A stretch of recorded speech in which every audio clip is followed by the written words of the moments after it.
రెండు తెలుగు రాష్ట్రాల్లో గత కొన్ని రోజులుగా వర్షాలు దంచికొడుతూ ఉన్నాయి. ఈ నేపథ్యంలో బంగాళాఖాతంలో ఏర్పడ్డ అల్పపీడనం వాయుగుండంగా మారబోతోంది. అల్పపీడనంతో పాటు ఉపరితల ఆవర్తనం కూడా కొనసాగుతున్న నేపథ్యంలో ఐఎండీ కొన్ని సూచనలు జారీ చేస్తోంది. రేపు మధ్యాహ్నం నాటికి ఈ వాయుగుండం తీరం దాటపోతోంది.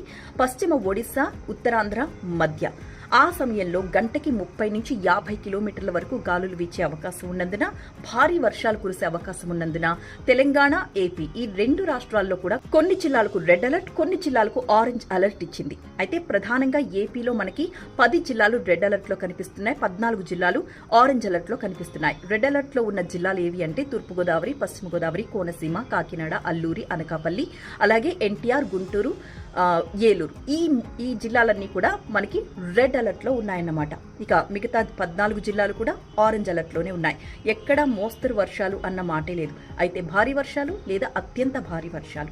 ఇక తెలంగాణలో మనకి 3 జిల్లాలు రెడ్ అలర్ట్ లో కనిపిస్తున్నాయి. భద్రాద్రి, మహబూబాబాద్, ములుగు ఈ 3 జిల్లాలకి కూడా రెడ్ అలర్ట్ జారీ చేసింది వాతావరణ కేంద్రం. ఒక్క భూపాలపల్లి జిల్లాలో మాత్రం ఆరెంజ్ అలర్ట్ ఇచ్చారు. ఇక్కడ భారీ వర్షాలు కురుస్తాయి.